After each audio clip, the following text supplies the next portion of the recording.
A woman wakes from a coma to discover her husband, and in-laws finalized a divorce and shifted assets while she was unconscious. She must rebuild from betrayal and weakness, uncovering who helped and who hurt her, and ultimately reclaim her dignity and life. It will open with a haunting, emotional first line and gradually paint her life before the accident. The calm before the storm. That was the first thing I felt. Not the pain in my body, not the dull ache behind my eyes, but the strange coldness in his touch. I tried to speak, to ask what happened, but my lips barely moved. The air around me smelled of antiseptic, and something faintly sweet, like overripe fruit. Machines hummed, soft and steady, reminding me I was still alive. He looked at me, eyes glossy with tears, and whispered, "You're awake. Thank God." But something in his tone didn't sound like gratitude. It sounded like guilt. "My name is Farah, and 3 months ago, I was hit by a truck on my way home from work. At least that's what they told me later. I don't remember the impact, just the screech of tires, a blur of lights, and the sound of my own breath leaving me. When I opened my eyes again, it was as if the world had moved on without me. The doctor said I'd been in a coma for 41 days. Long enough, apparently, for people to make decisions I never agreed to. Before all this, before the accident, before the whispers, before the divorce I didn't sign, my life was ordinary, peaceful even. I was a high school English teacher. I loved my job, loved the rhythm of routine. The chatter of students, the smell of chalk, the laughter echoing through empty corridors after class. At home, life was quieter. My husband, Kamal, ran a small construction company with his younger brother. We'd been married 12 years, no children though we'd tried. That was our only real sorrow, the one thing we never said aloud at dinner when his mother was there. Our home was a modest, 2-story house near the edge of Lahore. The kind of place where you could hear the call to prayer float through the windows at dawn, and the neighbors' children playing cricket in the street by afternoon. My mother-in-law, Amna Begum, lived with us. She wasn't cruel, not exactly, but she had a way of making kindness feel like charity. Every cup of tea came with a reminder. "Farah, you're lucky my son married you. So many women would have given him sons by now." I learned to smile through it. Kamal rarely intervened. He'd say, "You know how she is, Farah. Don't take it to heart." So I didn't. At least, I pretended not to. Still, there were moments, quiet ones, that made it all worth it. Like when Kamal and I would sit on the balcony after dinner, sipping chai and talking about the future. He'd hold my hand and say, "When things get better, we'll travel. Maybe Turkey, or just the northern areas. You need a break, Farah." He had a way of saying things that made me believe him. I believed in us. The day of the accident started like any other. It was mid-February, one of those Lahore mornings when the fog lingers too long and the world feels muffled. I'd been grading papers late, and Kamal offered to drop me off, but I told him not to bother. His mother wasn't feeling well, and I didn't want to leave her alone, so I took the car myself. I remember a flash of movement, a truck swerving across the divider, horn blaring, and then nothing. Silence. Then darkness. They told me later that Kamal signed every form, paid the bills, stayed by my side. His mother told everyone how devoted her son was. How he slept on a plastic chair outside my ICU room.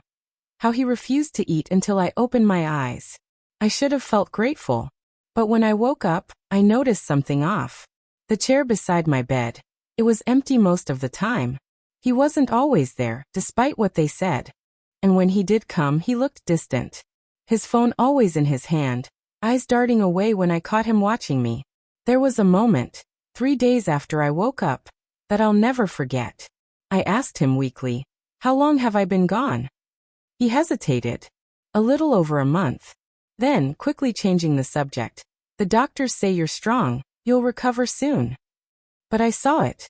The flicker of panic in his face, the way his thumb rubbed his ring finger. That's when I realized something was missing. His wedding ring. By the second week, I began to remember small things, voices that might have been dreams. Someone saying, "It's better this way." Someone else replying, "She'll never know. Just sign it." I told myself it was the medication, the morphine making me imagine things. But when the hospital accountant came with a form about insurance adjustments, I noticed something strange.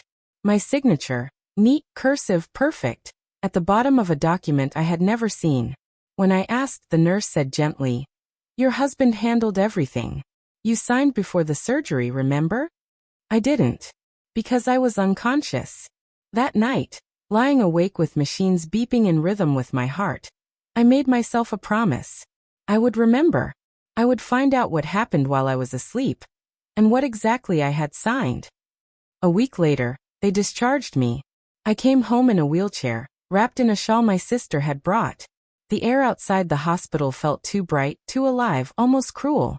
Kamal was there to take me home, but he didn't sit beside me in the car.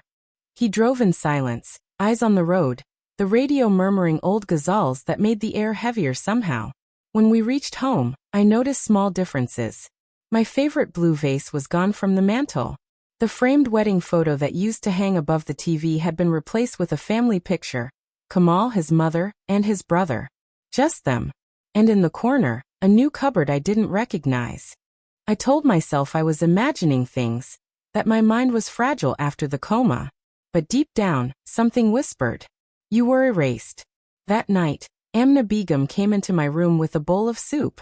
"Drink this," she said, her voice syrupy sweet. "You need your strength." Then, as she tucked the blanket around me, she added, almost casually, "Things change while you were gone, Farah. You mustn't stress yourself trying to fix what's already decided." I wanted to ask what she meant, but the words froze in my throat. Her hand lingered on mine, gentle, but firm. And that was when I saw it. A small file tucked under her arm. Brown envelope. Stamped. Legal looking. When she left, she smiled faintly. "Rest now. Tomorrow will be clearer." I didn't sleep that night. Because somehow I knew, tomorrow, my world would no longer belong to me. The next morning, I woke to the sound of laughter coming from downstairs. Muffled, but unmistakably Kamal's. It had been a long time since I'd heard him laugh like that. For a moment, I wanted to believe it meant things were normal again.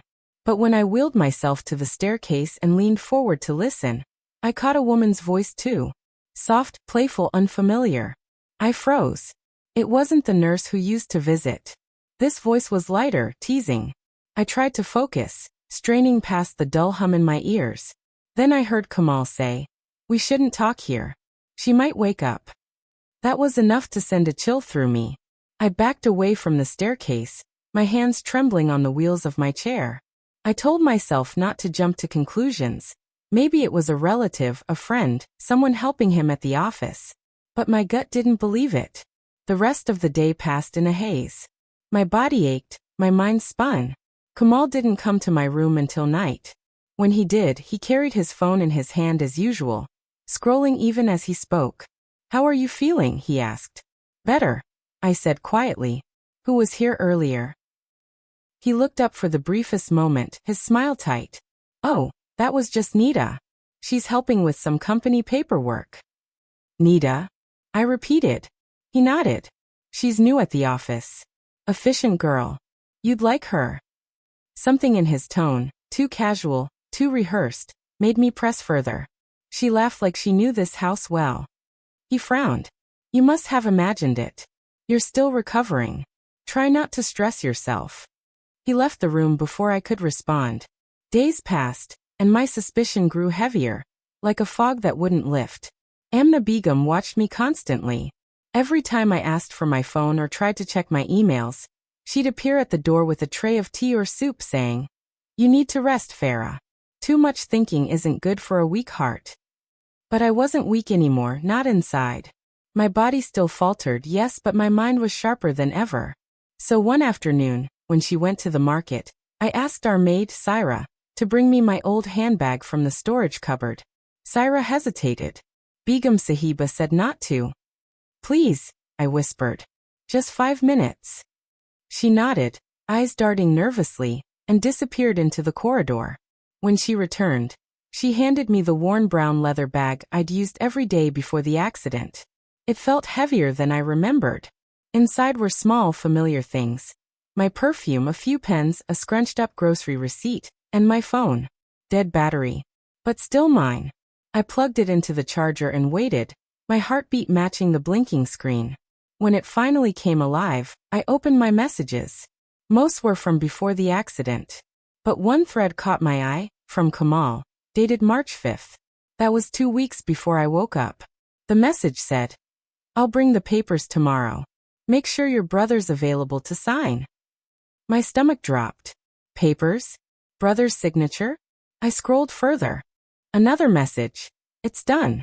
Once the lawyer finalizes, we can move the accounts quietly. She won't remember anything anyway." My fingers went cold. That was me. That night, I waited for Kamal to come home. When he did, I pretended to be asleep. I heard his footsteps pause by the door, then move toward the wardrobe, the soft clink of metal, the shuffle of papers. When the room fell quiet again, I opened my eyes and looked toward his side of the bed. The drawer was slightly open. Something white peeked out. An envelope corner, folded neatly. I waited until his breathing deepened, steady and slow. Then, with trembling hands, I reached over and pulled the drawer open just enough to see inside. Documents. Neatly stacked.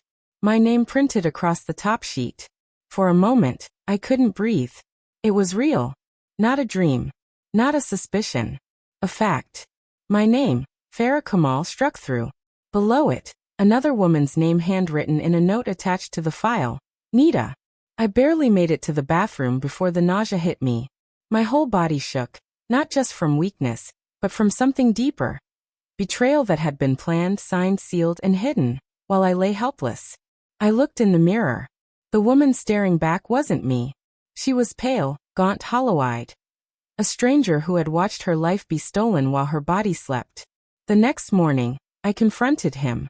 I waited until his mother went to the market again. When Kamal came down for breakfast, I was waiting at the table, the divorce papers in my lap. He froze. "Where did you get those?" "From where you hid them," I said. My voice was calm, almost eerily so. "You divorced me while I was in a coma." He rubbed his forehead, sighing heavily. "Farah, listen." "No," I cut in. "You listen. You signed my name. You moved the accounts. He slammed his hand against the table. "You were gone. The doctors didn't know if you'd wake up. Everything was chaos. The business, the bills, your medical care. I had to make decisions. Decisions like ending our marriage?" He looked away. "It wasn't supposed to happen like that." "Then how was it supposed to happen?" I asked, voice shaking. "Was I supposed to die so you wouldn't have to explain yourself?" He didn't answer. His silence said everything. For days after that, I lived like a ghost in my own house. He stopped coming home early. His mother avoided my gaze. The maid started whispering around corners. And once, when I caught a glimpse of Kamal's phone screen lighting up with Nita's name, I knew the truth was no longer something to uncover. It was already complete. Still, I couldn't leave. I had nowhere to go. My savings had been moved. My parents had passed years ago. They'd made sure I was trapped, physically weak, financially erased, legally replaced. But betrayal has a strange way of breathing life into you. Every humiliation, every whispered lie, every forged signature, it all became fuel. I started writing everything down, dates, names, what I heard, what I saw. I kept it all in a notebook under my mattress. If they'd signed papers behind my back, I would build a case in front of them. Then one evening, Syra came to me quietly, eyes wide with fear. "Baji," she whispered. "They're meeting the lawyer again tomorrow. Madam said something about transferring the house." "The house?" I whispered. "To whom?" "I think to her name. The new madam."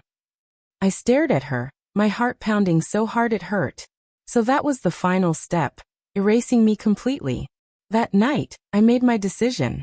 If they thought the coma made me silent, they were about to learn that I hadn't forgotten how to fight.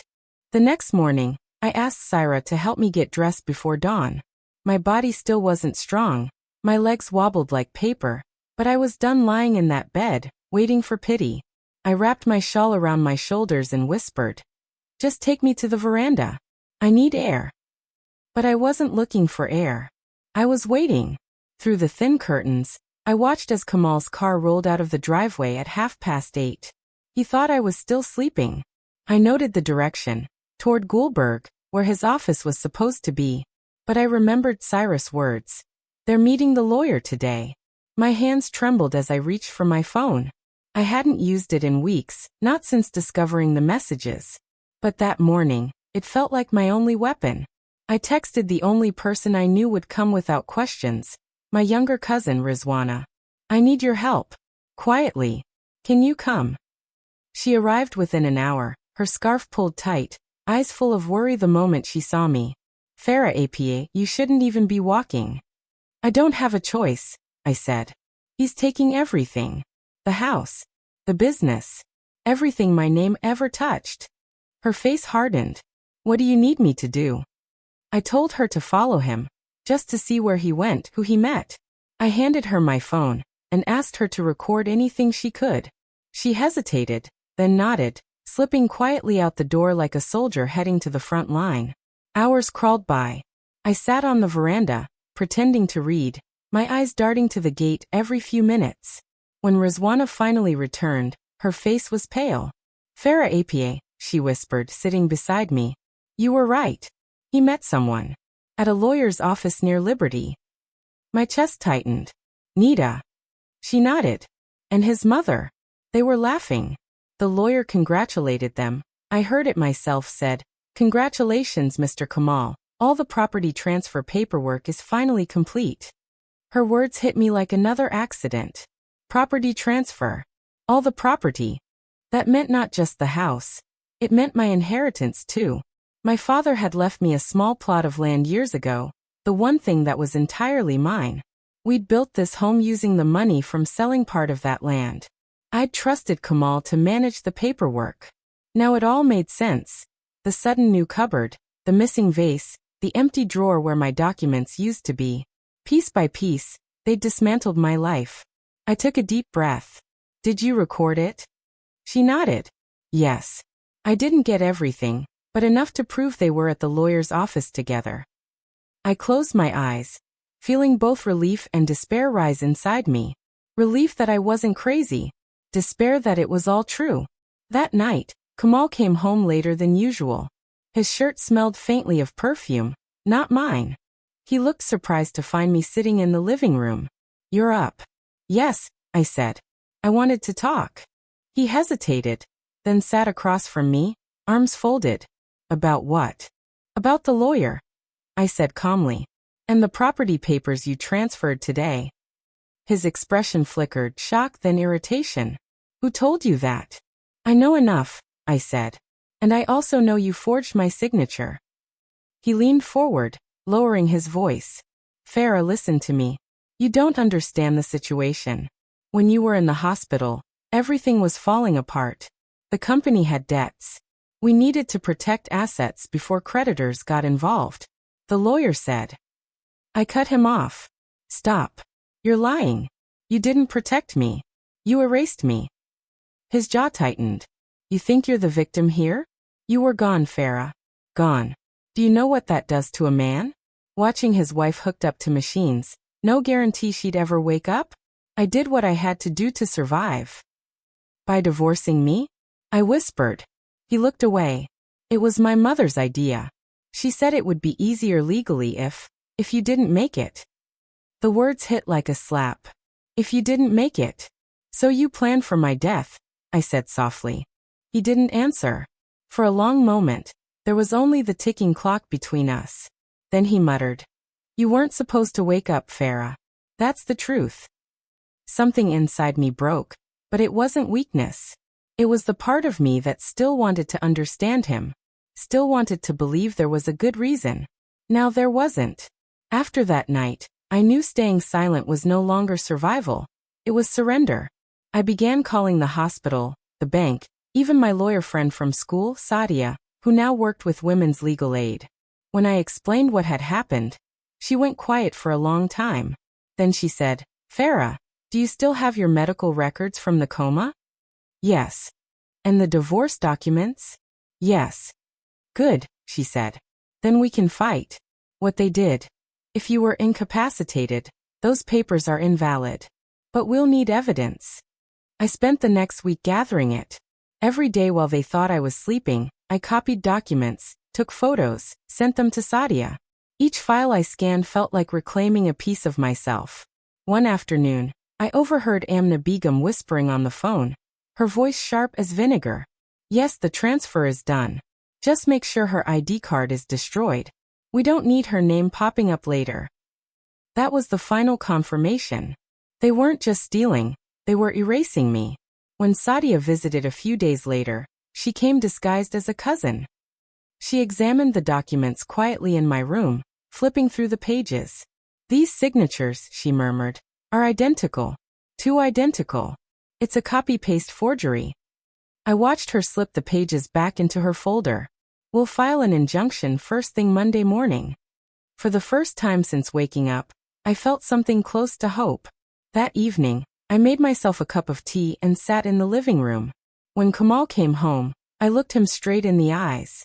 I know what you did, I said softly. And now so do others. You should start preparing for questions. He frowned. What questions?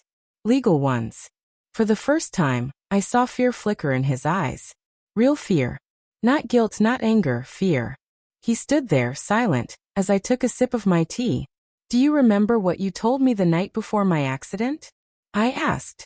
He frowned. What? You said when things get better, we'll travel. You need a break, Farah. I smiled sadly. I suppose this isn't what you meant. That night I didn't sleep. I sat by the window watching the moonlight spill across the courtyard. It hit me that betrayal doesn't happen in one moment. It's a slow erosion. The quiet decisions people make when they think you'll never wake up. And yet somehow I had. I had woken up to a nightmare, but also to a truth. They may have stolen my papers, but they couldn't steal my voice. When Monday arrived, I wasn't the same woman who had woken up in that hospital bed. I was still frail, yes. My hands trembled when I buttoned my blouse. My steps were slow and uneven, but my spirit had turned to steel. Rizwana came early to take me to Sadia's office. We avoided telling Kamal. I told his mother I had a follow-up checkup. Amna Begum gave me that tight, rehearsed smile she always wore when pretending to care. Of course, Beatty. Let Kamal know if you'll be late. He worries. I smiled back, voice calm. I'm sure he does. We left quietly. Sadia's office was a small, sunlit space filled with paper files and the smell of old coffee. When I stepped inside, I felt the first breath of relief I'd had in months. Sadia stood up from behind her desk. Farah, she said warmly, you made it. She looked over my documents once more, double-checking every page. These are strong grounds, she said finally. We'll file for fraudulent divorce and asset misappropriation. But we must act fast, before they liquidate or sell anything. She pulled out a pen and began drafting the injunction paperwork. I watched her hands move, quick, confident, sure, and felt tears sting my eyes. For the first time, someone was fighting for me, not against me.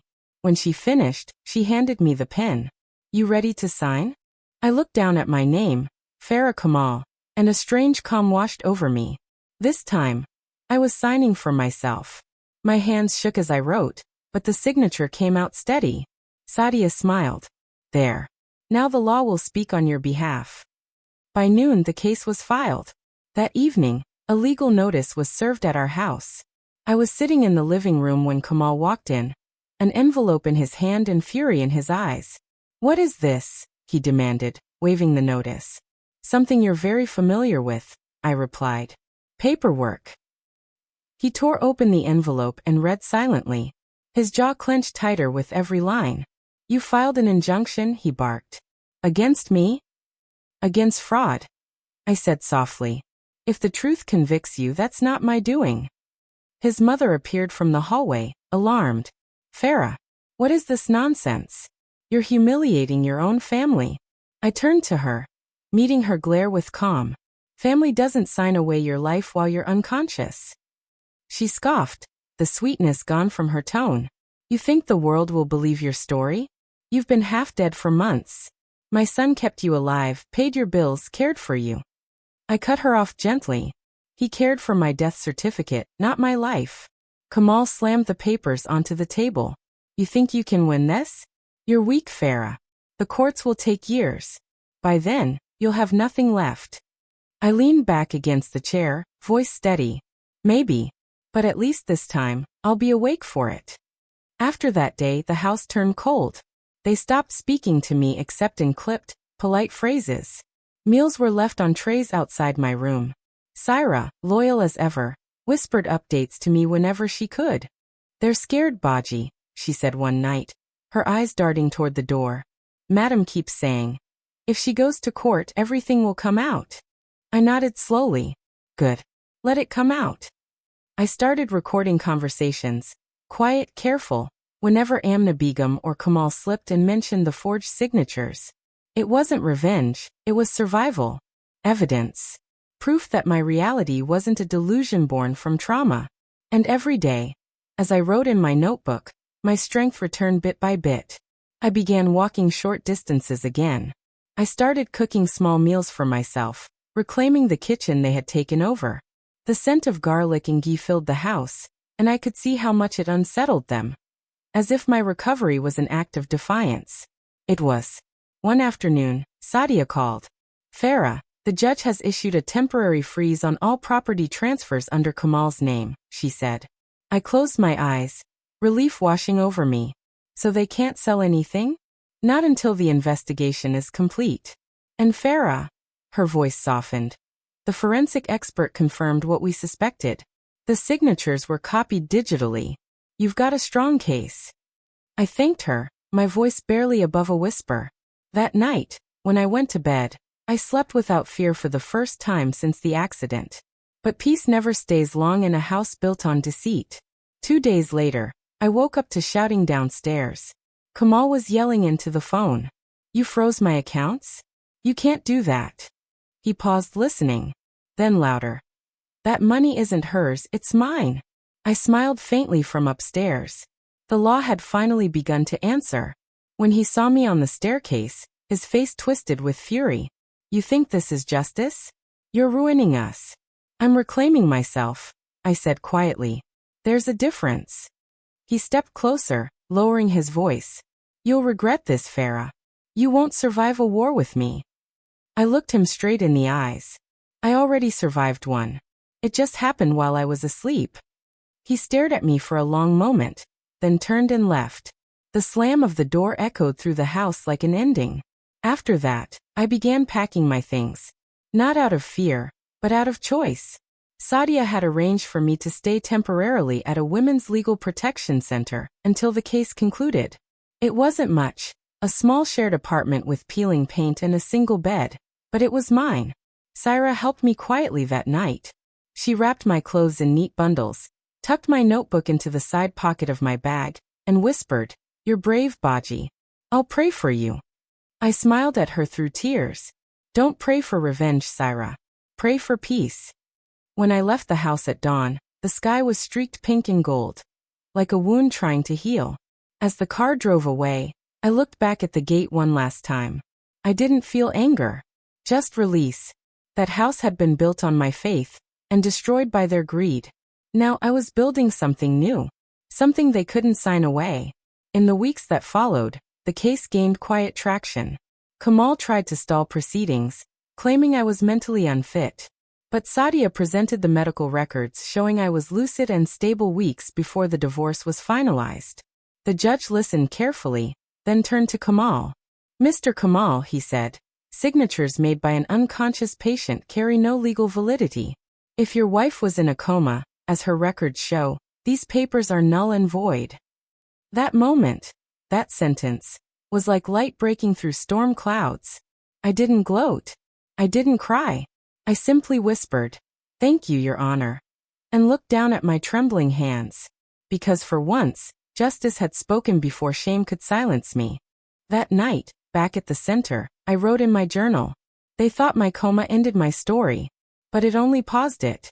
And when I woke up, I found my voice waiting for me, patient, quiet, strong. I closed the notebook, feeling an unfamiliar peace settle in my chest.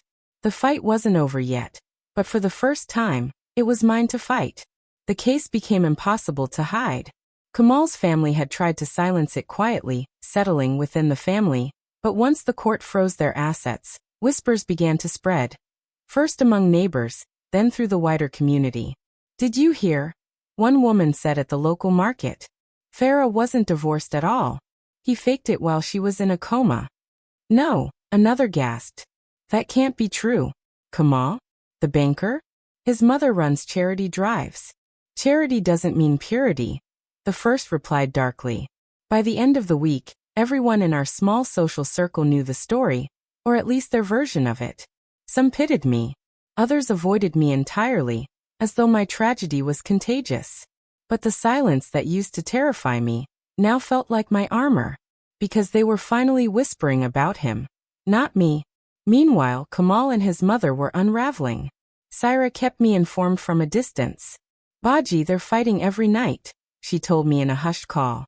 Madam blames him, says if he'd waited till you recovered, no one would have known. Kamal says it was her idea. They're tearing each other apart. I didn't celebrate. I didn't even smile. I'd spent too many years being consumed by their fire. I wasn't about to join them in the ashes. Instead, I focused on rebuilding. At the Women's Protection Center, I began volunteering part-time.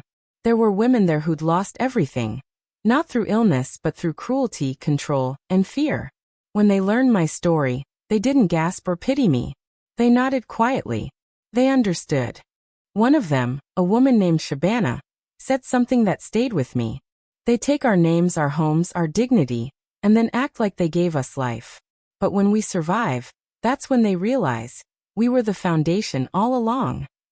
I wrote those words down in my notebook. I wanted to remember them for when the loneliness crept back in. The court hearings dragged on for months. Each time I saw Kamal across the courtroom, I noticed the changes. The tension in his jaw, the hollow beneath his eyes, the expensive suit that didn't quite fit anymore. He tried charm first. Farah, he said one day in the corridor, his voice softer than I'd heard in years. Let's not destroy each other. Let's settle privately. I'll even sign some property back to you. I looked at him for a long moment. You destroyed us when I couldn't speak, I said calmly. Now, I'm just translating your silence into truth. He flinched, because he knew exactly what that meant.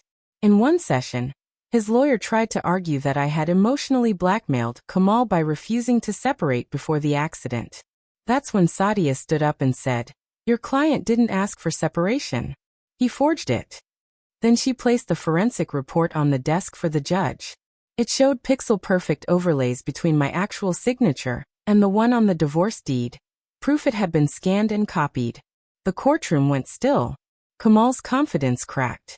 His lawyer stuttered. Even the judge's face hardened. "This is not a domestic dispute," he said gravely. "This is fraud with criminal implications." And just like that, the narrative shifted. From poor husband stuck with an unstable wife to man who betrayed his unconscious spouse for profit. By the time the final verdict came, the press had caught wind. A local journalist approached Sadia after court. "Is it true your client's husband filed fake documents while she was hospitalized?" she asked, microphone poised. Sadia glanced at me for permission. I hesitated, then nodded. "Yes," Sadia said firmly. "And my client is pursuing justice, not revenge. She represents every woman whose silence has been mistaken for consent." That line, that single sentence, spread like wildfire online. By the next morning, the story was everywhere. Headlines read, "My name wasn't publicized." Sadia made sure of that, but the story resonated deeply. Women from across the country began reaching out to the center, asking for legal help, asking to know how to fight back. And for the first time, I realized my pain had become someone else's courage. The final hearing was quiet. The courtroom was half empty. No reporters, no audience, just the people who'd lived this war. The judge's voice was calm but firm. Based on evidence presented, including medical records, expert testimony, and verified signatures, this court declares the alleged divorce null and void. All property titles revert to Mrs. Farah Kamal. Furthermore, criminal charges of document forgery and fraud are to be pursued. My heart didn't race. It didn't break either. It just exhaled. Sadia squeezed my hand gently. "You did it." Across the room, Kamal sat frozen, his face pale, eyes hollow. His mother muttered something under her breath, maybe a curse, maybe a prayer. I didn't care to hear it. When I stood to leave, Kamal whispered, "Farah, wait." I turned, calm and detached. "What for?" He swallowed hard. "I didn't mean to hurt you. I just thought you wouldn't make it." I held his gaze. "You thought I wouldn't wake up. That's the difference." Then I walked away. Outside the courthouse, the winter sun was soft, almost kind. Sadia asked if I wanted to give a statement to the press. I shook my head. No. Let the truth speak for itself. But that night, when I returned to the center, I opened my notebook and wrote, "Justice isn't loud. It doesn't come with applause or cameras. It comes in the quiet, when you finally sleep without fear, and wake up knowing you still belong to yourself." I closed the notebook and smiled. A month later, I moved into a small apartment near the city's edge. It wasn't grand, but it had sunlight and silence, two things I hadn't had in years. I bought secondhand furniture, grew mint in a clay pot, and started freelancing again, writing articles about women's resilience under false legal claims. And one evening, while cooking lentils on my tiny stove, I looked out the window and realized I wasn't surviving anymore. I was living. The first night in my new apartment felt strange. No ticking machines. No footsteps in the hallway. No one knocking on the door with bad news. Just quiet. The kind that once used to suffocate me. Now it wrapped me like a blanket. I sat by the window, watching the city lights shimmer against the evening fog. The world had moved on while I slept in that coma. But somehow, even after everything, it felt like I'd been given a second chance. Not to return to my old life, but to build something entirely new. I began physical therapy again, this time on my own terms. I walked along the park paths in the early mornings, each step an act of defiance against the months I'd spent motionless. The nurses at the clinic smiled when they saw me. "You're stronger every week," one said. I smiled back. Not just in the legs. At the center, I helped other women write their legal statements. Some couldn't read or write, some were too afraid to speak. So I became their pen, their voice, their quiet witness. One day, a woman named Rima hugged me after we filed her papers. "You gave me courage," she whispered. I shook my head. "No, Rima. You already had it. I just helped you see it." Sometimes I still thought about Kamal. Not with hatred, that burned out long ago, but with a distant sadness. The kind you feel when you pass an old, familiar street that no longer feels like home. I learned through a friend that he had moved to another city, his career in shambles after the fraud charges. His mother rarely left the house. I didn't gloat. What good would that do? Life had already taught me, vengeance doesn't heal. It only keeps you tied to the wound. So instead of cursing him, I prayed for distance. And for peace. The kind neither of us ever knew when we were together. One Sunday afternoon, I received a letter in the mail. It was from his sister, Aisha. "Farah Baji, I don't know if you'll ever forgive us. I don't even expect it. But I want you to know that what Kamal and Ami did wasn't agreed upon by all of us. I begged them not to go through with it. I told them you'd recover. They didn't believe me. I'm so sorry. You didn't deserve any of it. I hope you find happiness, even if it's far away from all of us. Aisha." I read it twice. My hands trembled, but my heart didn't. I folded the letter neatly and tucked it inside my notebook. Not because I needed to remember their apology, but because it reminded me that even in betrayal, there can be flickers of humanity. Months passed. Seasons changed. The scars on my body began to fade, and so did the ache in my chest. One evening, I received an invitation from Sadia. "Come to the center," she said. "We're holding a talk on women's rights in medical consent and asset protection. You should speak." I froze. "Speak? Me?" She laughed. "Who better? You lived it." I froze. "Speak? Me?" She laughed. "Who better? You lived it." I almost said no. I wasn't a public speaker. I was a survivor who had barely found her footing again. But something in me, that quiet, steady voice that had guided me through courtrooms and hospital corridors, said yes. The day of the talk, the small auditorium was packed. Women sat in the front rows, notebooks open. Men sat in the back, some curious, some skeptical. When they introduced me, I walked up to the podium slowly, feeling every heartbeat echo in my ears. I used to think silence was peace, I began. But sometimes silence is where injustice hides. You could hear a pin drop. I told them about the coma, about waking up to an empty marriage, an emptied life, about the papers, the signatures, the betrayal that was dressed as legal formality. But I didn't end with anger.